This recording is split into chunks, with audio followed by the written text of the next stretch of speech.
Pour moi, j'ai deux obsessions. La première, c'est de stopper la montée de la violence. Et la deuxième, ensuite, c'est de préparer l'avenir. Oui, à la veille de son départ, hier, Tidjane Thiam a effectivement présenté des résultats records avec un chiffre d'affaires en hausse de 7% à 21 milliards d'euros, un bénéfice net en hausse de 69% à plus de 3 milliards d'euros. Tidjane Thiam d'Abidjan à Rabat, de l'école polytechnique de Paris à ex-ministre ivoirien, banquier des renommées, dirigeant d'entreprise, le prince Baoulé, Tidjane Thiam a de quoi subjuguer l'Afrique et le monde extérieur. Le jour de la remise du baccalauréat au lycée classique d'Abidjan, il éclate en sanglots. Ce ne sont pas des larmes de joie, mais de rage, parce qu'il n'a obtenu qu'une mention bien au lieu de la mention très bien qu'il visait. Un 9 sur 10 en histoire géo a fait chuter sa moyenne, sans cela excellente. Le professeur avait jugé la copie trop bonne pour être honnête. Son père, qui venait d'être nommé pour la seconde fois ministre de l'information du président francophile Félix Houphouët-Boigny, n'a pas voulu intervenir pour corriger l'injustice, de peur que l'on ne parle de pression politique. C'était en juillet 1980. Tidjane Thiam, l'Ivoirien aux racines sénégalaises, est courtisé par les grands de ce monde. Invité chez l'ex-président Barack Obama, à plusieurs reprises, il devient l'ami de David Cameron et George Osborne. Il côtoie des chefs d'État asiatiques, y compris le premier ministre chinois. Sur 54 chefs d'État africains, il doit en connaître 40. Aujourd'hui, nous parlerons de l'histoire d'un homme, une histoire empreinte de succès, mais également de tribulation. Voici à présent l'histoire de Tidjane Thiam.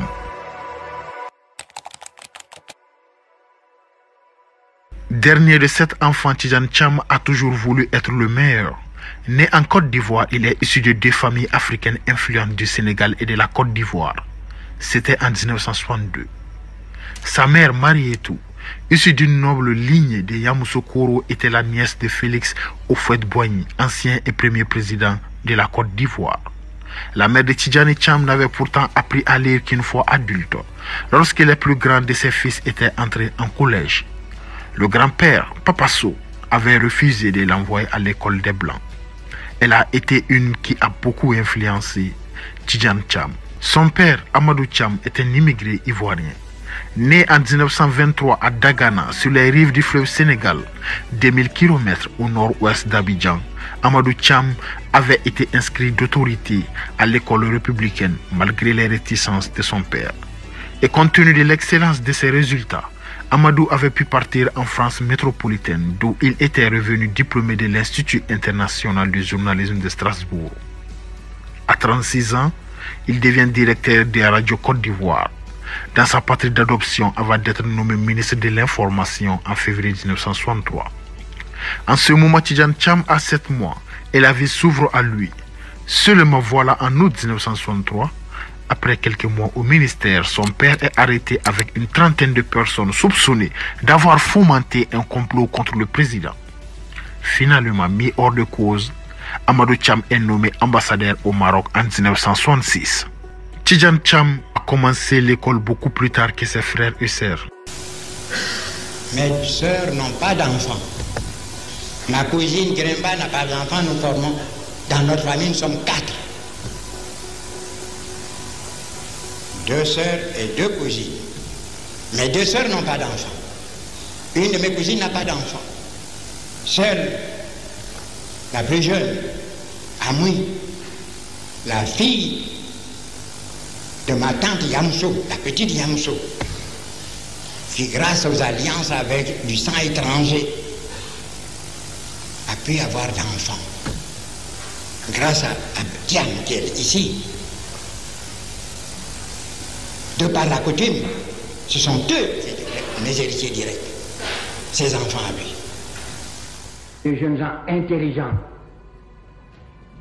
qui nous demandent, comme la terre vierge de chez nous, même la terre du Sahara, il suffit de quelques gouttes d'eau pour que vous voyez reverdir. Entre 4 et 15 ans, Tidjane Thiam passe donc l'essentiel de son enfance à Rabat, jusqu'à son départ en 1977 à l'âge de 15 ans.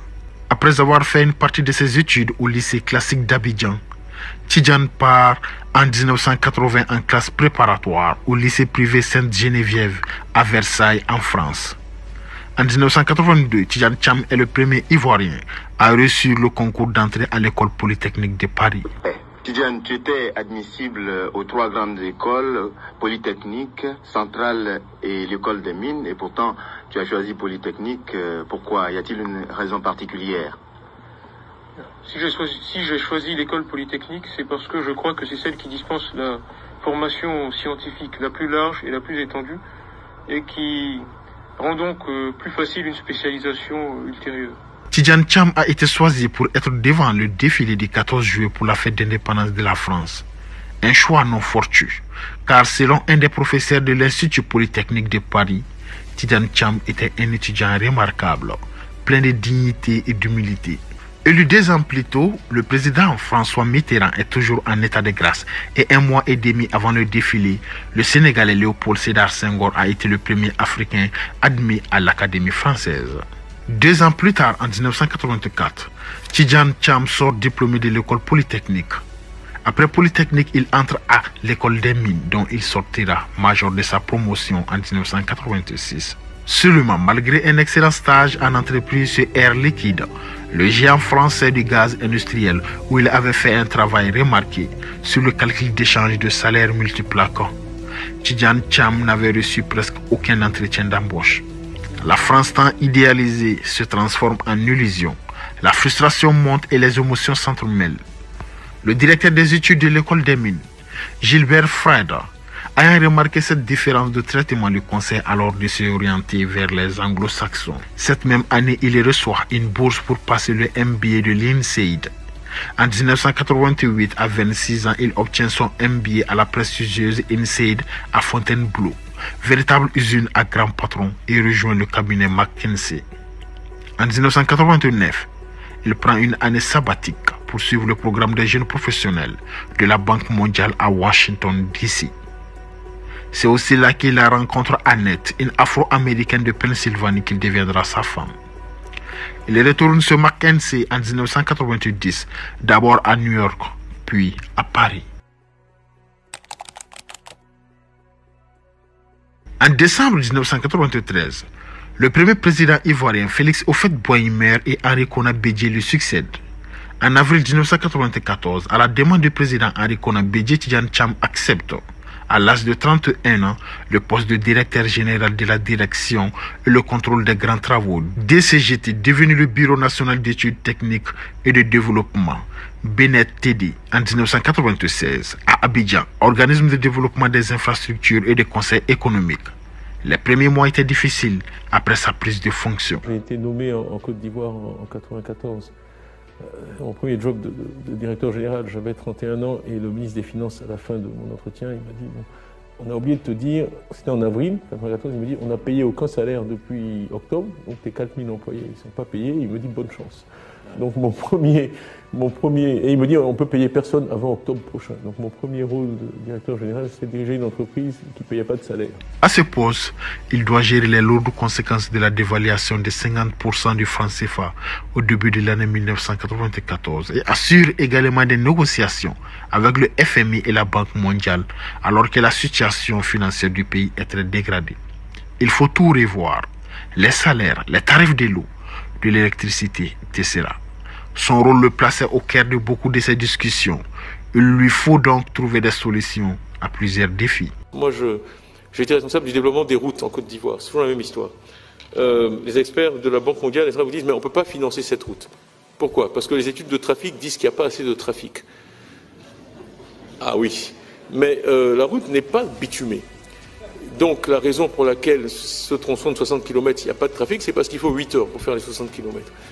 Je vous promets, si vous mettez une route, il y aura du trafic. Et j'ai vraiment vécu, Dieu merci, cette expérience plusieurs fois, des années après, ayant construit la route, ramenant l'expert qui avait refusé de financer la route et lui montrant les 15 villages, la bière coulant à flot, l'électricité, les champs, les récoltes, les camions. Non, bon, et voilà, c'est ça le développement, mais il faut amorcer la pompe, il faut de l'investissement, il faut des infrastructures, et le reste suit. Dans son équipe, Tidjane Thiam embauche de jeunes Ivoiriens qui remplacent peu à peu la majorité d'expatriés français. Il lance des privatisations ou des partenariats publics-privés sur l'eau, l'électricité, les télécommunications, l'aéroport, les bus, des ponts à péage, etc. Thiam est nommé au bureau politique du Parti démocratique de Côte d'Ivoire, Rassemblement démocratique africain PDCI, ancien parti unique toujours au pouvoir en octobre 1996. En août 1998, en plus de ses fonctions au BNTD, dont il devient président, Tidjane Thiam est formellement intégré au gouvernement comme ministre du Plan et du Développement. Il met en œuvre plusieurs projets, notamment la centrale électrique d'Azito, la rénovation de l'aéroport d'Abidjan et la construction du pont à péage Riviera-Marcory. Un an après sa nomination, un coup d'État vient stopper brutalement sa carrière ministérielle. Le 24 décembre 1999, des militaires prennent le pouvoir. Tidjane Thiam, lui, est aux États-Unis dans sa belle famille. Une semaine après avoir intégré le Dream Cabinet du club des 100 Global Leaders, créé sous l'égide du World Economic Forum, le monde s'écroule sous ses pieds. Il est aussitôt confronté à des choix. Rester à l'étranger ou rentrer en Côte d'Ivoire. Avec son passeport français hérité de son père, il aurait pu ne jamais rentrer. Le choix était difficile, mais finalement audacieux. Il rentre donc à Abidjan, seul sans sa femme et ses deux fils, alors âgés de 4 et 6 ans. Après son refus de rejoindre le gouvernement militaire le 6 janvier 2000, il passe la main à son successeur et parvient à quitter le pays. Arrivé en France, Tidjane Thiam se retrouve sans emploi pendant 5 mois. En mai 2000, il rejoint finalement McKinsey en tant qu'associé, participant ainsi à la direction du département institutions financières de la société. Peu de temps après, il est approché par un chasseur de tête qui lui propose de rejoindre le milieu de l'assurance en Angleterre. Il n'a pas vraiment l'intention de partir, mais il est intrigué par ces Anglais prêts à embaucher un grand noir comme lui. C'est ainsi qu'en 2002, il rejoint Aviva. D'abord comme directeur de la stratégie et du développement des groupes aux États-Unis et en Asie. 4 ans après, il prend la responsabilité des opérations internationales et d'Aviva Europe. Et enfin, il devient directeur général, siégeant au conseil d'administration de l'entreprise. Quelques mois plus tard, Prudential, le principal concurrent d'Aviva, décide de l'embaucher comme directeur financier. Mais de septembre 2007 à avril 2008, une clause de non-concurrence lui interdit d'aller travailler. Peu de temps après, il quitte Aviva en septembre 2007 pour devenir directeur financier de la compagnie d'assurance britannique Prudential. En mars 2009, Tidjane Thiam est nommé directeur général et devient le CEO de 28 000 employés. C'est ainsi que Tidjane Thiam devient ainsi le premier dirigeant noir d'une entreprise du FTSE, 100 entreprises britanniques les mieux capitalisées cotées à la bourse de Londres. Prudential lance alors une offre de rachat sur AIA, la branche asiatique de l'assureur américain AIG, très durement touchée par la crise. Une bataille boursière s'ensuit, tandis que certains investisseurs jugent excessif le prix de 35,5 milliards de dollars offert par Prudential. L'opération finit par échouer, après le rejet par le conseil d'administration d'AIG d'une offre revue à la baisse. Il refuse de démissionner, soutenant n'avoir commis aucune erreur. AIA est par la suite introduit à la bourse de Hong Kong et sa valorisation monte rapidement au-delà du prix proposé initialement par Prudential. Tidjane Thiam fait l'objet de vives critiques personnelles après cet échec, en raison notamment des coûts engagés par la société pour le lancement de cette opération avortée. Il est cependant réélu directeur général lors de l'Assemblée générale de mai 2011, avec 99,3% des voix. Depuis lors, la performance de la société ne semble pas avoir eu à souffrir de cet épisode. Sur les 9 premiers mois de 2011, Prudential affiche un profit sur les nouveaux contrats en hausse de 14% par rapport au chiffre de 2010 à la même période, tandis que le chiffre d'affaires total de l'assurance progresse de 10%. In 2002, I went to see Richard Harvey, who was then CEO of Aviva. I told him to buy Prudential. He told me why. I said, because of Prudential Asia. He said, how much money do they make? I said, 65 million pounds. And he laughed. And he told me, we make more money in Liverpool. Which was true, right? 2008, I went to Prudential. When I left, probably they were making 1.5 billion or something like that in Asia. That's 02 to 15. So if you take a longer-term perspective to Asia, you can get a few things. Le succès de la stratégie de management de Prudential va lui permettre de gagner en 2013 le Grand Prix de l'économie décerné par les Échos. En juillet 2015, il est nommé directeur général de Crédit Suisse en remplacement de l'américain Brady Dougan. Les nouveaux challenges ne se font pas attendre. 5 mois après la prise de fonction, la nouvelle stratégie est annoncée et claire. Devenir leader dans la gestion des fortunes. La banque s'organise en structure régionale pour ses activités de gestion des fortunes avec des unités de banque d'investissement. La restructuration sera profonde avec une réduction de coûts nets de 2 milliards de dollars. En 2018, lors de la journée d'investissement de Crédit Suisse, Thiam est acculé pour nommer un responsable de la gestion des fortunes, ce qu'il n'a pas du tout jugé nécessaire. Après 3 années de restructuration profonde, il parvient à redresser la banque avec un retour à la rentabilité. Ce succès de la stratégie va lui valoir le prix de banquier de l'année 2018 remis par Euromoney. Seulement en septembre 2019, l'affaire d'espionnage de Iqbal Khan, l'ancien patron d'une division de la banque suisse, vient secouer le mandat de Thiam.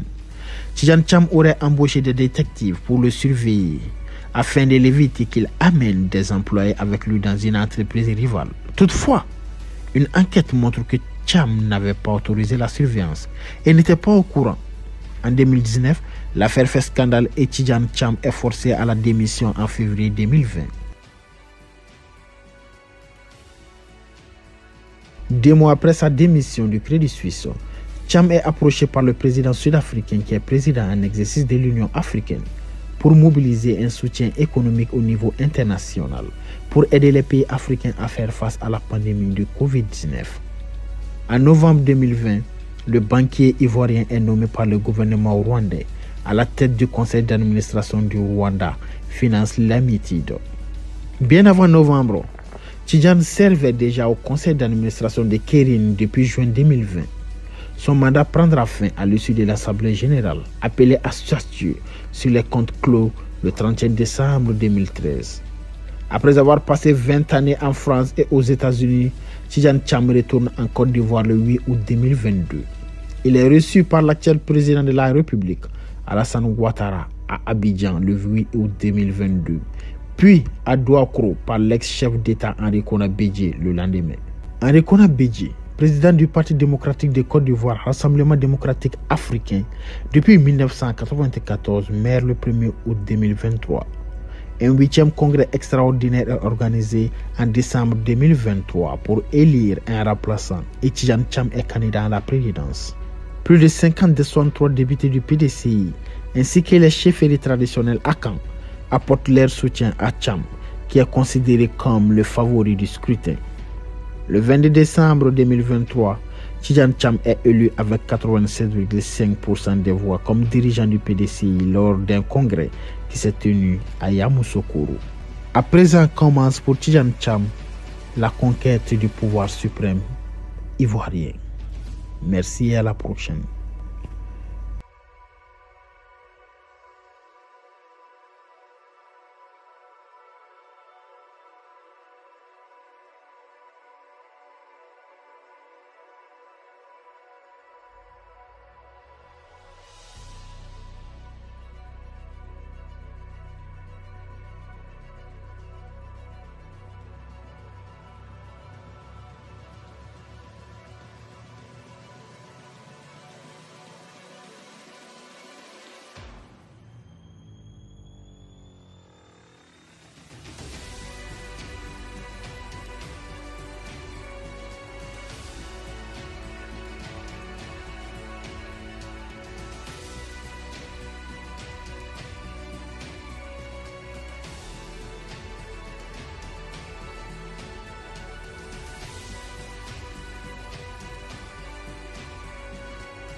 La jeunesse ivoirienne est en joie parce que un certain 24 décembre 1999, nous avons été libérés du joug de la dictature fascisante de M. Bédier. Après 2 mois à l'étranger, le président de l'Assemblée nationale, Guillaume Soro, est de retour en Côte d'Ivoire. Il entend prendre sa place dans le jeu politique. Condamné à la prison à vie, Guillaume Soro est reconnu coupable d'atteinte à la sûreté de l'État. Je n'irai pas plus loin dans mon exil. C'est pourquoi j'annonce, ici et maintenant, que je mets fin à mon exil. Entre 1995 et 1998, jeune et efflanqué, il était le chef du syndicat étudiant proche du parti de Laurent Gbagbo, la FC. Arrêté emprisonné pendant la dernière année du régime d'Henri Konan Bédié, il apprend alors la clandestinité. La FC, Fédération estudiantine et scolaire de Côte d'Ivoire, semble alors l'université de la politique pour toute une génération de militants ivoiriens, à un moment où l'université, du reste, s'effondre peu à peu et où la principale matière étudiée par les syndicalistes étudiants est la violence. Dans les années où il militait, Guillaume Soro n'en était pas là. Les armes allaient venir, mais un peu plus tard. En 2002, des militaires dont certains ont trempé dans les complots et tentatives de coup d'État, réussis ou pas depuis 1999, date du renversement de Henri Konan Bédié tente un nouveau coup de force contre Laurent Gbagbo, cette fois après s'être préparé au Burkina Faso. Le coup échoue, les loyalistes reprennent le contrôle d'Abidjan, mais les putschistes se regroupent en formation rebelle, dont l'organisation a été décidée dans le plus grand secret dans les villas de Ouagadougou, et prennent le contrôle du nord de la Côte d'Ivoire, qui est placé à leur tête. Surprise, Guillaume Soro, dirigeant une rébellion finalement baptisée Force Nouvelle ou FN. D'anciens alliés à ennemis du président d'Alassane Ouattara, Guillaume Soro, l'homme dont tout le monde se méfie, a toujours chevauché de postes ministériels à autres. Devenu président de l'Assemblée nationale de la Côte d'Ivoire, pendant plus de 8 ans, Guillaume Soro, l'homme à abattre, échappe à 6 tentatives d'assassinat. Acculé et pourchassé en raison de ses ambitions politiques, Guillaume Soro, l'homme qui dérange, s'est finalement contraint à l'exil. Aujourd'hui, nous allons voir raconter l'histoire d'un homme tout aussi discret que sombre. Un homme qui a bâti sa renommée, non seulement sur la crainte, mais aussi dans la clandestinité. À présent, voici l'histoire de Guillaume Soro. Le 8 mai 1972, à Kofi-Plé, sous-préfecture de Djawala, dans le département de Ferkessédougou, Guillaume Kigbafori Soro a vu le jour. Ferkessédougou, communément appelée Ferké, est une ville de Côte d'Ivoire, chef-lieu de la région de Tcholoko. Du point de vue de son importance démographique, elle est l'une des plus grandes villes du nord du pays. Sa mère, Sanoko Minata, femme qu'elle juge discrète, voire silencieuse, est de Lofokpo Kaha, un chef-lieu de commune dans le département de Ferkessédougou. Son père, Clément Soro Sanga, exerçait dans la compagnie de textile, la CIDT, la compagnie ivoirienne de développement du textile. À propos de son père, dans son message politique sibyllin, Guillaume Soro écrivait « Mon père était plus sévère. Il incarnait vraiment le visage paternel et viril de nos tropiques. Quand il lui arrivait de vouloir me corriger dans mes incartades, c'est dans les bras de ma mère que je me réfugiais. Alors ces bras constituaient un bien maigre rempart, mais un rempart tout de même, pour me protéger de la colère justifiée, je l'avoue, de mon père qui voulait que j'apprenne les choses de la vie en homme. » Père de 4 enfants, Guillaume Soro partage sa vie avec Sylvie Tagrou, une BT du sud-ouest depuis ses années de lutte estudiantine. Les BT sont un peuple vivant dans le centre-ouest de la Côte d'Ivoire, notamment dans les régions qu'on appelle la boucle du cacao. Les BT constituent aujourd'hui à la fois la population la plus importante du monde cru de Côte d'Ivoire et ceux qui occupent un espace de la manière la plus dense. Ils sont avec les Sénoufos l'un des peuples les plus anciens sur le territoire de l'actuelle Côte d'Ivoire. En septembre 1978, à l'âge de 6 ans, Guillaume Soro accède à l'école primaire publique du village de Niélé.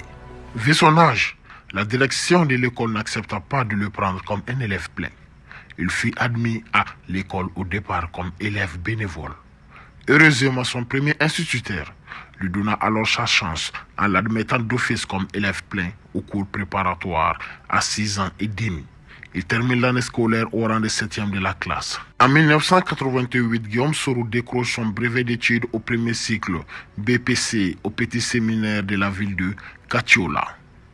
Katiola est une ville située au centre du pays, à 55 km au nord de Bouaké, chef-lieu de la région du Hamboul, en Côte d'Ivoire. L'obtention de son baccalauréat au lycée classique de Bouaké en 1992 lui ouvre à présent les portes de l'université de Cocody. Dans les années 90, la Côte d'Ivoire découvrait un jeune homme frêle, mais au charisme et à l'éloquence qui force l'admiration. À l'université, Guillaume Soro commence à s'intéresser peu à peu à la politique. Très vite, il commence à se faire remarquer pour ses prises de décision. D'aucuns l'appellent le Che, comme Che Guevara, et d'autres le général. C'est ainsi qu'il prend la tête de la Fédération estudiantine et scolaire de Côte d'Ivoire de 1995, FSI, alors qu'il préparait une licence d'anglais à l'université Félix Houphouët-Boigny d'Abidjan. Son aversion pour le régime du Parti démocratique de Côte d'Ivoire de Henri Konan Bédié le conduira à plusieurs reprises à la maison d'arrêt et de correction d'Abidjan, chaque fois qu'une manifestation étudiante dégénère. En 1998, à la faculté des lettres, arts et sciences humaines Flash, il obtient une licence en anglais. Cette même année, son mandat à la tête de la Fédération estudiantine et scolaire de Côte d'Ivoire, FSI, expire. Guillaume Soro est remplacé par Charles Blé Koudé, qui dirige aujourd'hui les jeunes partisans du président Laurent Gbagbo. Après avoir quitté la tête de la FSI, Guillaume Soro part poursuivre ses études supérieures en France. Commence alors pour lui une vie de silence. Il réapparaît à la suite du coup d'état de Noël en 1999 qui porte la junte du général Robert Gué au pouvoir et dirige le Forum international des étudiants francophones. Heureuse, la jeunesse ivoirienne est en joie parce que un certain 24 décembre 1999, nous avons été libérés du joug de la dictature fascisante de M. Bédié. Commence alors pour le Che une autre étape de son parcours, la politique. Guillaume Soro est en Côte d'Ivoire lorsqu'intervient le coup d'État du 24 décembre 1999. Il organise et mobilise des milliers de jeunes au stade Félix Houphouët-Boigny à Abidjan. Au cours d'un meeting où il lance l'idée d'une opération main propre contre les anciens dignitaires du régime déchu. On le voit aux côtés de Robert Gué après son coup d'État reçu. Mais cette collaboration de Guillaume Soro avec la junte ne dure guère. La scission est vite consommée entre le général Robert Gué et Guillaume Soro. Il s'oppose à lui et s'allie à Alassane Ouattara lorsque celui-ci est exclu de l'élection présidentielle en 2000 par le régime militaire. Cette même année, Laurent Gbagbo devient président. Avec la bienveillance du président burkinabé Blaise Compaoré, Guillaume Soro s'installe dans une maison modeste de Ouagadougou, où il participe à l'organisation d'une rébellion pour renverser le nouveau chef de l'État. En 2002, les forces nouvelles tentent un coup d'État à Abidjan, mais l'opération échoue. Guillaume Soro réapparaît en septembre 2002 lorsque les forces nouvelles lancent sans succès une tentative de coup d'État à Abidjan en qualité de porte-parole puis secrétaire général de la branche politique du mouvement patriotique de Côte d'Ivoire, MPCI, qui devient, après les négociations de Linas Marcoussis, les forces nouvelles de la Côte d'Ivoire, mouvement rebelle. L'accord de Linas Marcoussis, ou accord Kléber, a été négocié du 15 au 26 janvier 2003 en France, à Linas Marcoussis. Cet accord visait à mettre un terme à la guerre civile de Côte d'Ivoire qui avait éclaté en septembre 2002. Nous sommes arrivés à Marcoussis pour négocier et récupérer les pouvoirs. Aujourd'hui, nous estimons que les pouvoirs ne sont plus aux mains de Gbagbo et qui vont être aux mains d'un Premier ministre qui va exercer le pouvoir et donc changer les choses. Autour de la table de négociation, les forces nouvelles, rebelles du Nord et les différents partis politiques du pays étaient invités par le président français Jacques Chirac pour négocier à huis clos les conditions de retour à la paix. L'accord a été signé au centre des conférences internationales avenue Kléber à Paris. Nous avons estimé qu'il était urgent pour le peuple ivoirien et surtout pour le retour de la paix en Côte d'Ivoire que M. Gbagbo s'engage publiquement sur l'application intégrale des accords de Marcoussis. Après la signature de l'accord de Marcoussis, Guillaume Soro participe au gouvernement de réconciliation nationale de février 2003 à mai 2004, puis d'août 2004 à décembre 2005 comme ministre de la Communication. À l'automne 2005, les forces nouvelles exigent la nomination de Guillaume Soro au poste de Premier ministre. En décembre, il sera finalement nommé ministre d'État de la reconstruction et de la réinsertion, deuxième poste dans l'ordre protocolaire au sein du gouvernement de Charles Konan Banny. En janvier 2007, il accepte la proposition du président Laurent Gbagbo, son ennemi militaire puis politique depuis 2002, d'entamer un dialogue direct pour aller vers la paix et les élections. Le 4 mars à Ouagadougou, les deux hommes signent un premier accord de paix prévoyant notamment la formation d'un nouveau gouvernement dont Laurent Gbagbo lui propose de prendre la tête. Guillaume Soro entre en fonction le 4 avril et son gouvernement est installé 3 jours plus tard. Le gouvernement doit mettre en place notamment 2 points clés de l'accord politique de Ouagadougou. La préparation d'élections devant se tenir dans les 10 mois à compter de mars 2007, puis l'unification des forces armées, des forces nouvelles, FAFN et des forces armées nationales de Côte d'Ivoire, FANSI. A rappeler que Guillaume Soro a échappé à 6 tentatives d'assassinat. Les 2 plus marquantes sont certainement le guet-apens dans lequel il est tombé dans l'enceinte de la radiodiffusion télévision ivoirienne RTI le 27 juin 2003 ainsi que l'attentat du 29 juin 2007 contre le Fokker 100 qui le transporte. Finalement, après 6 reports et 5 ans d'incertitude, le premier tour de l'élection présidentielle est fixé au 31 octobre 2010 sur toute l'étendue du territoire ivoirien, ainsi que dans 19 autres pays où résidaient des citoyens ivoiriens. Ce scrutin est considéré comme la première élection libre depuis l'indépendance du pays, en 1960, obtenue par Félix Houphouët-Boigny de la France. Le premier tour voit s'affronter 14 candidats. Laurent Gbagbo, président sortant, et Alassane Ouattara, ancien premier ministre, arrivent en tête du premier tour avec respectivement 38,04% et 32,07%. Ils distancent Henri Bédié 25,24%, Touakez Babri 2,57% et l'ensemble des candidats qui récoltent tous moins de 1%. À l'issue du second tour, Alassane Ouattara est proclamé le 10 décembre 2010 4e président de la République de Côte d'Ivoire avec 54,10%. Mais le Conseil constitutionnel invalide les résultats dans les régions du Nord et annonce la réélection de Laurent Gbagbo avec 51,45%. Il prête tous les 2 serments le 4 décembre 2010. Le 4 décembre 2010, alors qu'éclate une controverse sur les résultats du deuxième tour de l'élection présidentielle du 28 novembre, Guillaume Soro remet sa démission à Alassane Ouattara qui le reconnaît comme vainqueur légitime du second tour de l'élection face à Laurent Gbagbo, dont Guillaume Soro était le premier ministre depuis 2007. Alassane Ouattara a le soutien de la communauté internationale, Laurent Gbagbo celui du Conseil constitutionnel. Mais celui-ci refuse de quitter son poste. Cela entraîne une crise politique pendant plusieurs mois avec une guerre civile. Le 11 avril 2011, Laurent Gbagbo est arrêté par les forces de son rival qui est proclamé président le 6 mai 2011 par le Conseil constitutionnel. Alassane Ouattara est reconnu Guillaume Soro dans ses fonctions de Premier ministre. Soro forme alors son nouveau gouvernement le 6 décembre dans lequel il détient également le portefeuille de la défense. Le 8 décembre, Soro accuse Laurent Gbagbo d'être un tricheur et de se comporter en dictateur. Il demande à la communauté internationale de faire pression pour que Gbagbo quitte le pouvoir. À la suite de la chute de Laurent Gbagbo et de l'arrivée à la présidence de la République d'Alassane Ouattara, Guillaume Soro forme son 4e gouvernement le 1er juin 2011. Gouvernement qui prend fin le 8 mars 2012 à la suite de sa démission.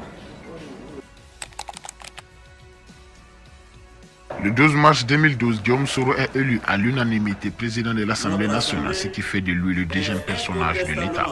Son mandat est marqué par une activité accrue et d'un rôle renforcé du Parlement. Il est par ailleurs amené à effectuer plusieurs voyages diplomatiques, notamment en Europe et en Asie. En mai 2016, lors de la 14e conférence parlementaire afro-arabe, Guillaume Soro est désigné président de cet organe parlementaire, cadre d'échange entre les députés africains et leurs homologues du monde arabe. Il est également membre de l'Assemblée des parlementaires francophones. En tant que président de l'Assemblée nationale, il centre ses actions principalement sur la jeunesse, les questions sociales, mais également sur les questions liées à l'environnement.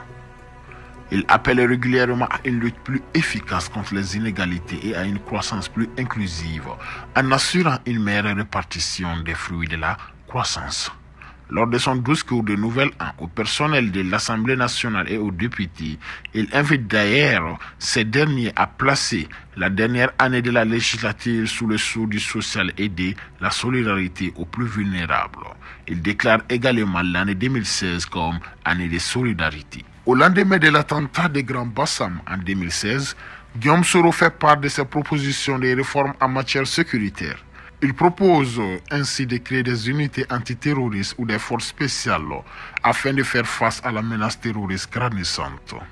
Selon lui, une réforme des services de renseignement ivoiriens afin de donner plus de place au renseignement humain s'avère nécessaire ainsi qu'une meilleure coopération entre les services de renseignement régionaux.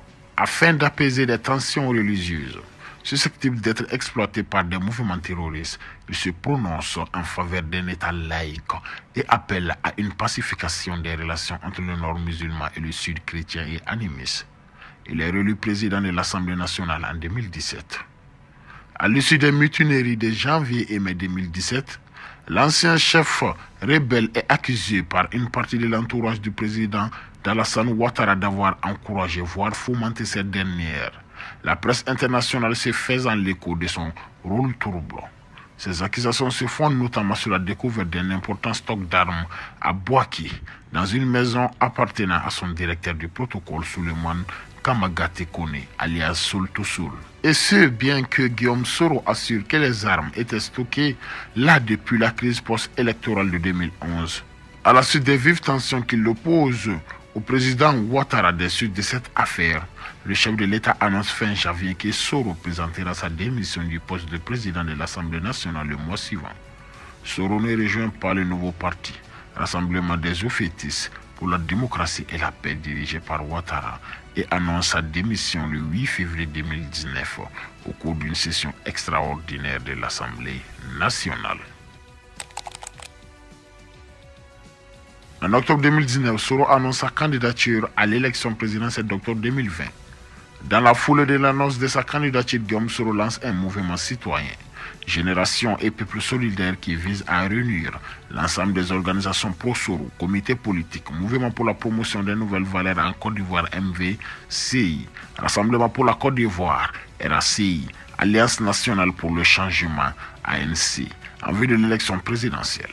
En octobre, Soro annonce son retour en Côte d'Ivoire pour le 9 novembre après 6 mois à l'étranger. Le 20 décembre 2019, le Trésor saisit le procureur de la République d'une plainte contre Guillaume Soro et autres pour des actes de concussion et des faits de détournement de deniers publics commis en 2007 alors qu'il occupait les fonctions de Premier ministre. 3 jours plus tard, le procureur de la République annonce que la direction de la surveillance du territoire l'a informé que Guillaume Soro, qui séjournait à l'étranger, projetait d'attenter à l'autorité de l'État et à l'intégrité du territoire national. Un mandat d'arrêt international est émis le même jour pour tentative d'atteinte à l'autorité de l'État et à l'intégrité du territoire national. Saisie par Guillaume Soro, la Cour africaine des droits de l'homme et des peuples demande fin avril 2020 la suspension de l'exécution du mandat d'arrêt international contre Soro et la remise en liberté de 19 de ses proches ou partisans de Soro qui ont été arrêtés depuis décembre 2019. Cette décision pousse la Côte d'Ivoire à retirer la capacité des personnes privées de saisir le CADHP. Le 28 avril s'ouvre à Abidjan un procès contre Soro pour détournement de fonds et de blanchiment. Il lui est reproché l'achat d'une villa dans le quartier résidentiel de Marcory en 2007 avec des fonds de l'État. Le procès se déroule sans Soro en exil et sans ses avocats qui dénoncent une parodie de procès. Après un procès de 3 heures, Soro est reconnu coupable de recel de détournement de deniers publics et blanchiment de capitaux.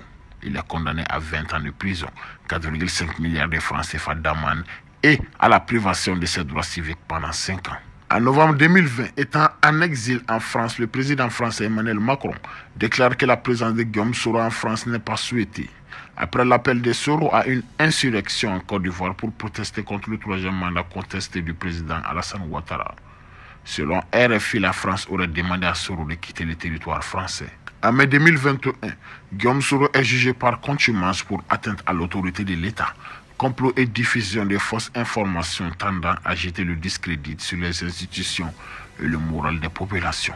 Une vingtaine de ses proches sont aussi jugés dans ce procès. Le 23 juin 2021, il est condamné à la prison à perpétuité dans l'affaire de la tentative de coup d'État en décembre 2019.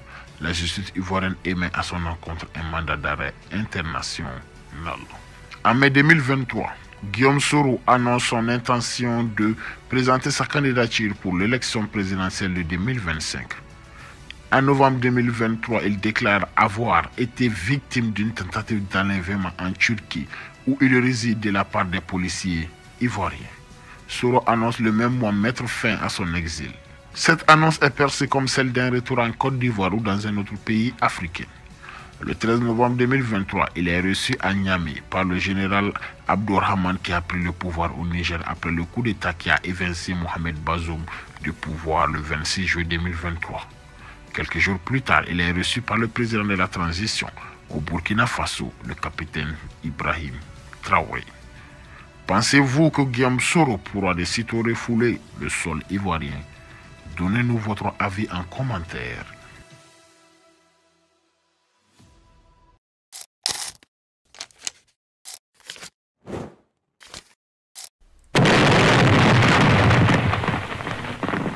Dans la nuit de Noël 1989, des combattants traversent la frontière du nord du Libéria en provenance de la Côte d'Ivoire. Ils étaient membres d'un groupe nouvellement formé, le Front patriotique national du Libéria, dirigé par Charles Taylor. Ce groupe de combattants rebelles s'est dressé contre la dictature du président Samuel Doe. Charles Taylor, dirigeant du groupe et figure relativement controversée, allait devenir le chef de guerre le plus notoire que l'Afrique de l'Ouest n'ait jamais connu. Cet homme reçut l'honneur unique d'avoir déclenché une guerre civile sanglante la veille de Noël 1989 au Libéria, puis de remporter à la fois le vote présidentiel et parlementaire lors des élections déclarées libres et équitables par la communauté internationale. L'histoire de Charles Taylor implique un conflit de pouvoir et un héritage qui a provoqué un impact indélébile, non seulement sur le Libéria, mais sur l'ensemble de la région ouest africaine. Charles MacArthur Gangue Taylor est né le 28 janvier 1948 à Artington, une ville du Libéria située au nord-ouest de la capitale Monrovia. La ville porte le nom de Robert Artington, un avocat et philanthrope de Leeds, en Angleterre, qui a contribué financièrement à l'émigration d'anciens esclaves du sud des États-Unis vers le Libéria et à l'amélioration de l'accès à l'intérieur du pays. Des esclaves noirs affranchis, faisant le chemin inverse de leur ascendant et revenant des États-Unis en Afrique, fondent la ville de Monrovia au début du 19e siècle. Ils y créent une colonie américaine. Puis, en 1847, au milieu du siècle, cette colonie devient une république indépendante et se dote d'une constitution semblable à la constitution américaine. Cette nouvelle nation est alors dirigée par ses anciens esclaves afro-américains qui représentent 4% de la population, puis par leurs descendants dits américano-libériens. Ces derniers ont maintenu un système d'inégalité, traitant souvent la population autochtone comme des citoyens de seconde zone, ce qui a contribué aux tensions de longue date entre les différents groupes ethniques du pays. Charles Taylor était le fils d'un libéraux américain et d'une mère indigène des tribus de l'ethnie Gola au Libéria. À l'âge de 13 ans, Charles Taylor a rejoint une école missionnaire baptiste appelée Rick Institute. C'était l'un des lycées les plus prestigieux du Libéria où la plupart des étudiants étaient issus de familles aisées d'Amérique morovienne. Au fil du temps, Charles Taylor est devenu indocile et perturbateur à l'école et il n'a pas fallu longtemps qu'il soit expulsé de l'institut. Heureusement pour lui, il parvient à intégrer un programme de formation d'enseignants parrainé par le gouvernement. À la fin de cette formation, Charles Taylor est retourné dans sa ville natale Arlington pour poursuivre une carrière d'enseignant de mathématiques et de sciences. En 1971, après la mort du président libérien William Tubman, le nouveau régime du président William Tolbert a lancé une initiative pour améliorer les normes au ministère des Finances et ils ont institué un examen ouvert pour recruter de nouveaux talents.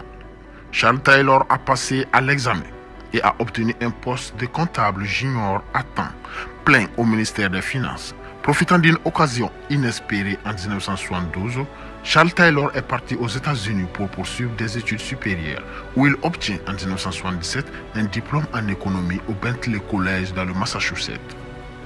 Ce moment de la vie a été une période d'éveil politique pour Charles Taylor, car il rejoint l'Union des associations libériennes d'Amérique. Il devient rapidement le président du conseil d'administration de cette association. Charles Taylor était par conséquent l'un des rares libériens américains à prédominance autochtone au sein de l'association. Son exposition à la fois à l'éducation occidentale et aux idéologies politiques de l'époque a commencé à façonner les aspirations de Charles Taylor pour le Libéria qui connaissait son ensemble de défis au cours de cette période. En 1970, la société libérienne a rencontré des inégalités sociales. Le nouveau président William Tolbert avait tenté de combler le fossé entre les Libériens américains et les peuples tribaux autochtones du Libéria. Cependant, à cette époque, son régime était également connu pour la corruption et le népotisme, et ce qui a conduit à la frustration et à la colère au sein du pays. Charles Taylor est rapidement devenu très critique à l'égard du président William Tolbert en 1979. Lors d'une visite du président Tolbert à New York, Taylor a mené une manifestation brillante devant la mission libérienne auprès des Nations Unies. Cela a instantanément amélioré le courage et la réputation de Charles Taylor, ce qui lui a valu des admirateurs aux États-Unis ainsi qu'au Libéria cette année. Les années 1970 ont marqué les premiers pas sur la voie du pouvoir pour Charles Taylor, qui serait marqué par l'affirmation de soi ainsi que par la force brute. En 1980, le président Tolbert a invité Charles Taylor et d'autres délégués de l'Union des associations libériennes d'Amérique à rentrer chez eux au Libéria et mettre leurs compétences au service de l'éducation. Le président les a sollicités à le conseiller sur la manière de mieux réformer le pays. Charles Taylor est retourné à Monrovia à la veille d'événements qui allaient changer le Libéria et sa vie personnelle. Le Libéria qu'il a découvert à son retour était en proie à une dissidence politique omniprésente. Le changement imminent s'est produit le 12 avril 1980 avec l'assassinat du président Tolbert au cours d'une opération militaire. À la suite de ce sanglant coup d'État, Charles Taylor a été nommé au poste de directeur général de l'Agence des services généraux, le GSA. Ce poste était lucratif pour Charles Taylor et lui permettait d'amasser une fortune personnelle en prenant des commissions sur chaque contrat qu'il concluait. Il est largement admis que les contrats établis par Charles Taylor dans l'exercice de ses fonctions dans l'Agence des services généraux l'a aidé lors de sa campagne de recrutement et sa recherche ultérieure de financement d'armes. Peu de temps après, Charles Taylor a été remplacé à la tête de la GSA en novembre 1983 et fut rétrogradé au poste de sous-ministre du Commerce.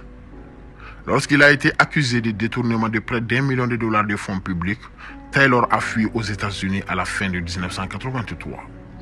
Il est plus tard arrêté et emprisonné en attendant son extradition vers le Libéria après une demande du gouvernement du président Samuel Doe. Charles Taylor s'est évadé de la maison correctionnelle où il était détenu. Le régime dictatorial de Samuel Doe ne s'est pas révélé meilleur pour le peuple libérien que celui de son prédécesseur William Tolbert. Après une tentative de coup d'État contre lui en 1985, Samuel Doe a répondu par des atrocités brutales contre les conspirateurs présumés et leurs partisans. L'évasion de Charles Taylor de la maison correctionnelle aux États-Unis et son retour en Afrique de l'Ouest restent controversés. Ce qui est unanime, c'est que Charles Taylor est arrivé entre novembre 1985 et avril 1986. Il a effectué une longue tournée dans la sous-région à la recherche d'un soutien pour renverser le régime de Samuel Doe. Il s'avère que Blaise Kaboré a fourni à Charles Taylor une base d'entraînement et des fournitures d'armes. Les forces de Charles Taylor comprenaient également un certain nombre de dissidents d'autres pays. La question est de savoir comment Charles Taylor est devenu le chef de ces groupes d'opposition libériens en exil. Selon une thèse, cela est dû au fait de sa connaissance des procédures de passation des marchés publics et ses nombreux contacts. Ainsi, Charles Taylor était considéré par les groupes d'opposition libériens en exil comme un bon choix. Avec la question du leadership résolu et le soutien politique assuré, Charles Taylor a finalement conduit ces hommes, qui composaient désormais le Front patriotique national du Libéria. Charles Taylor avait séjourné en Libye, où il a été formé aux tactiques de guérilla et à l'utilisation des armes.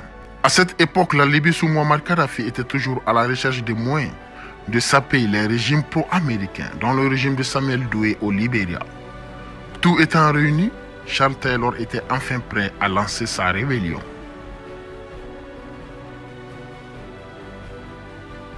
En fin décembre 1989, des insurgés du Front patriotique national du Libéria ont envahi le comté de Nimba, une zone de la région nord du Libéria occupée par les tribus qui avaient subi la répression brutale de Samuel Doe à l'échec de la tentative de coup d'État contre sa personne en 1985.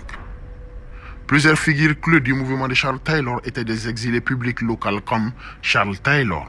Samuel Doe a envoyé ses forces pour écraser Charles Taylor et son mouvement rebelle. L'armée de Samuel Doe a déclenché une campagne de terreur contre la population locale. Et la répression qui a suivi a fourni à Charles Taylor une armée de recrues brutes, principalement des adolescents et des garçons analphabètes déterminés à se venger de Samuel Doe. Charles Taylor donnait à ces nouvelles recrues une formation rudimentaire. Ces jeunes et garçons soldats ont évolué en de vrais combattants sans état d'âme.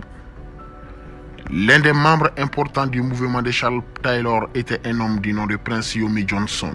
Johnson, allié à Charles Taylor, était le directeur de la formation du Front national patriotique du Libéria. Toutefois, les relations entre les deux dirigeants devenaient tendues au fil du temps. Finalement, Yomi Johnson et ses autres commandants se sont séparés du NPFL pour former le Front national patriotique indépendant du Libéria. Ce dernier mouvement a également continué à lutter indépendamment contre le régime de Samuel Doe. Ce groupe était organisé et plus discipliné que les forces de Charles Taylor. En 1990, les groupes rebelles avaient avancé dans la capitale Monrovia, mais le président Samuel Doe a refusé de céder le pouvoir. Pour tenter de sortir le Libéria de son anarchie, un groupe d'États d'Afrique de l'Ouest a rassemblé une force de maintien de la paix. Le Nigeria a contribué à l'essentiel de la force en envoyant un groupe de surveillance de la communauté économique des États d'Afrique de l'Ouest, ECOMOG. Après qu'un cessez-le-feu ait été arrangé, un groupe de l'ECOMOG est arrivé à Monrovia en août et a installé son quartier général à Port-Franc, une zone contrôlée par les combattants du chef rebelle Yomi Johnson. Le 9 septembre 1990, le président Samuel Doe décide de quitter son manoir exécutif pour visiter le quartier général de l'ECOMOG, accompagné de plusieurs soldats. Informé de ce déplacement, le groupe rebelle du prince Yomi Johnson a lancé un raid sur le port, dans le but de capturer Samuel Doe. Après une fusillade prolongée, Samuel Doe a été capturé et amené dans un bungalow dans le quartier que Yomi Johnson utilisait comme base. Les forces de Yomi Johnson ont brutalement tué le président Samuel Doe et cette horrible exécution a été enregistrée sur vidéo et diffusée dans le monde entier. Après l'assassinat du président Samuel Doe, le prince Yomi Johnson a revendiqué le pouvoir, qui a finalement été rejeté par son ancien collaborateur rebelle Charles Taylor. À Monrovia, un gouvernement intérimaire d'unité nationale a aussitôt été annoncé au Libéria. Déterminé à s'emparer de la présidence lui-même, Charles Taylor a refusé de participer aux arrangements intérimaires et a attaqué les positions de l'ECOMOG dans la banlieue de Monrovia. ECOMOG a résisté avec des raids aériens sur les positions de Taylor. Contrecarré dans son combat pour prendre la capitale, Taylor a établi son quartier en dehors de Monrovia y établissant un empire commercial faisant le commerce de l'or, de diamants et de minerais de fer. Certains des liens commerciaux de Taylor, surtout dans les premières années de guerre, étaient avec les entreprises britanniques et françaises impliquées dans l'exploitation minière. Dans la région, les entreprises françaises étaient également fortement impliquées dans les exportations de bois du Front national patriotique de Charles Taylor. Les ambitions de Charles Taylor ne se limitaient cependant pas au Libéria. Il a pris parti la Sierra Leone voisine dont le gouvernement avait fourni à l'ECOMOG une base juste au nord de la capitale Freetown et avait envoyé des troupes au Libéria pour soutenir les opérations de l'ECOMOG. Ce qui a particulièrement attiré Charles Taylor étaient les champs de mines de diamants à moins de 160 km de la frontière libérienne. Un vrai atout pour Charles Taylor. Ces champs de mines restaient entre les mains d'entrepreneurs privés produisant un commerce d'une valeur d'au moins 300 millions de dollars par an. La plupart étant sortis clandestinement du pays, laissant au gouvernement un minimum de ressources. En mars 1991, un groupe de plusieurs combattants armés et financé par Charles Taylor a traversé la frontière du Grand Libéria vers la Sierra Leone pour rallier le Front Uni révolutionnaire, le RUF, un client des dissidents sierra-léonais et un nombre de mercenaires du Burkina Faso. Leur chef était Fodé Sanko, un ancien de l'armée sierra-léonaise que Taylor avait rencontré au camp d'entraînement en Libye. Le RUF de Fodé Sanko affirmait se battre contre des représentants du gouvernement et leurs associés à Freetown, qui pour eux étaient engagés dans le pillage des ressources du pays. Mais le principal objectif du RUF était de prendre le contrôle des champs de diamants et pour l'intérêt de Charles Taylor. En quelques semaines, le RUF a réussi à envahir une série de villes et de zones productrices de diamants à l'est de la Sierra Leone. L'organisation a également régulièrement enrôlé et forcé des civils à travailler comme des esclaves dans les mines. Des centaines de personnes ont fui leur maison pour échapper à la campagne de terreur du RUF aidé par Charles Taylor. Au fil du temps, l'échec militaire et de nombreux revers ont persuadé Charles Taylor qu'il n'atteindrait jamais le pouvoir par les seuls moyens militaires. Il a donc entrepris de parvenir à un compromis en entamant des négociations avec l'ECOMOG et ses partisans nigérians. Finalement, un accord de paix est conclu à Abuja, la capitale nigérienne, en août 1995. Selon les termes de l'accord d'Abuja, le Libéria devait être dirigé pour une période intérimaire avant les élections par un conseil d'État composé de 6 membres, dont Charles Taylor et 2 autres seigneurs de guerre. Tout cela n'a pas cependant empêché Charles Taylor dans sa lutte pour le contrôle du commerce de diamants. En 1996, les forces et factions criminelles de Charles Taylor se sont battues une fois de plus pour le contrôle de Monrovia. Monrovia a été réduite en une ville détruite.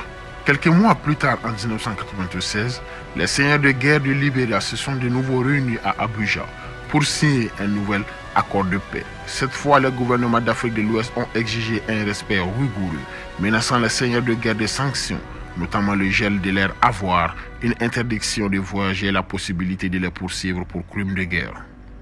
Ayant reconquis des portions considérables de territoire, Charles Taylor considérait désormais le processus de paix comme le moyen de légitimer son ascension au pouvoir. Il s'y conforma donc.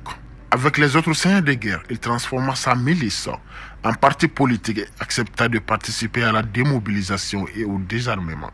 Le Front National Patriotique Indépendant de Charles Taylor a été transformé en Front Patriotique National, le NPP. Lors des élections de juillet de 1997, le NPP de Charles Taylor a remporté une victoire décisive en obtenant 75% des voix et beaucoup de sièges de l'Assemblée nationale.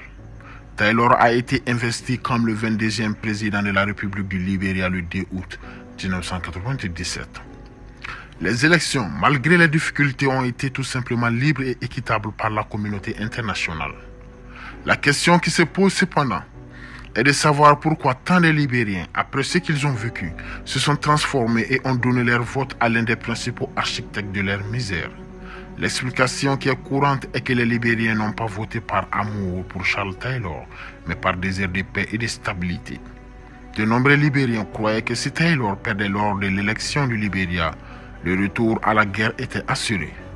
Un autre facteur qui a contribué au succès de Charles Taylor était son accès aux revenus énormes de son empire commercial florissant, qui lui a permis de mener une campagne grandiose. Après 7 ans de guerre civile brutale, précédée de près d'une décennie de gouvernance despotique de Samuel Doe, le Libéria se trouvait dans une situation précaire. Les institutions gouvernementales s'étaient complètement effondrées tandis que les structures d'une société civile dynamique étaient inexistantes. La tâche de reconstruction du Libéria aurait nécessité des efforts herculiens et cette tâche incombait à l'ancien chef de guerre Charles Taylor. Il avait promis dans son discours inaugural de construire un gouvernement respectueux des droits de l'homme, déclarant qu'il était attaché à un système judiciaire indépendant, à l'état de droit et à une protection égale. Charles Taylor a également promis qu'aucune récrimination ne serait menée contre ses opposants. Au début, il a semblé honorer l'engagement d'inviter les membres de l'opposition à participer à la reconstruction du pays. Cependant, Charles Taylor s'est rapidement tourné vers la consolidation de son pouvoir et l'institutionnalisation de son contrôle sur le Libéria. Le président Taylor a forcé beaucoup de soldats libériens des forces armées, dont la plupart des officiers de l'ancien régime, à prendre leur retraite en les remplaçant par des vétérans de son mouvement, le Front National Patriotique du Libéria. Le président a également créé des unités antiterroristes, dont la plupart recrutées à l'étranger, ayant assuré leur loyauté envers le président au-delà de toute considération intérieure libérienne. Le régime de Charles Taylor abusait du fonds de l'État au profit des forces armées régulières au prétexte de poursuivre le conflit gouvernemental contre les nouvelles forces rebelles émergentes et d'autres groupes dissidents qui émergeaient au Libéria. Au fil du temps, Charles Taylor commence à rencontrer des difficultés pour améliorer la situation générale dans le pays. L'économie libérienne est en ruine, la criminalité et l'insécurité ont tourmenté la vie des civils tout au long de la présidence de Charles Taylor. Taylor a bien tiré parti de la guerre en Sierra Leone. La plupart des diamants du pays pendant les années de guerre étaient passés en contrebande à travers le Libéria sous son influence. Il dirigeait une économie sombre qui lui profitait. En plus de son implication dans la rébellion du Rufo en Sierra Leone, Taylor s'est mêlé à d'autres rébellions régionales dans l'espoir d'en tirer profit. Il aimait se vanter que le Libéria possédait les combattants de guérilla les plus efficaces en Afrique. Taylor a parrainé un groupe rebelle de Guinée visant à renverser le président Lansana Conté, fournissant à ce groupe rebelle des bases dans le nord du Libéria. Mais son ingérence s'est rapidement retournée contre lui. Lansana Conté a soutenu les dissidents libériens qui voulaient renverser Charles Taylor.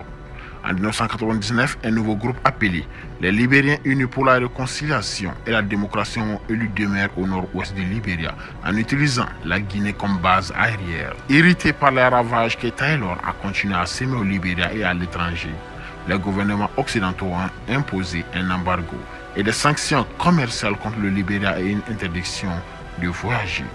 Un groupe d'experts des Nations Unies a été mis en place pour enquêter et surveiller les activités de Charles Taylor. Et le tribunal des Nations Unies l'a inculpé pour crime de guerre en Sierra Leone. Charles Taylor a reçu la nouvelle lorsqu'il était au Ghana. Il s'est immédiatement enfui au Libéria, craignant d'être arrêté. L'ère de Charles Taylor était aussi chaotique et violente que ses débuts. Dans les années 2003, des groupes rebelles ont progressé rapidement vers Monrovia, sémant la terreur de la même manière que Taylor. D'autres groupes rebelles ont pris le contrôle du sud et de l'est. Des combats ont fait la rage à Monrovia avec des dizaines de milliers d'habitants cherchant refuge ailleurs. Les ministères ont été pillés et Charles Taylor a promis à plusieurs reprises de démissionner de son poste de président, mais il a continué à tergiverser. En août, une force de maintien de paix dirigée par les Nigérians est arrivée dans la capitale. 2 mois plus tard, un accord entre les Nations Unies et l'Union africaine a été conclu. Charles Taylor a rendu son discours final et est monté dans un avion pour le Nigeria afin de profiter de sa retraite. Le séjour de Taylor au Nigeria n'a pas été sans contestation de la part de la société civile et d'autres faisaient encore pression pour qu'il réponde aux accusations portées contre lui par le tribunal spécial pour la Sierra Leone. Finalement, la nouvelle présidente libérienne, Ellen Johnson, a demandé le renvoi de Taylor au Libéria. Ce fut accepté par le Nigeria. Dans les 48 heures, Charles Taylor a disparu de sa villa au Nigeria et les responsables nigériens ont sonné l'alarme et ordonné son arrestation. Charles Taylor a été arrêté alors qu'il tentait de traverser la frontière camerounaise dans un Range Rover. Il a finalement été jugé à la CPI et reconnu coupable le 26 avril 2012 pour d'horribles crimes de guerre, notamment le viol et la mutilation en Sierra Leone. Il purge à peine de 50 ans dans une prison au Royaume-Uni. Merci et à la prochaine.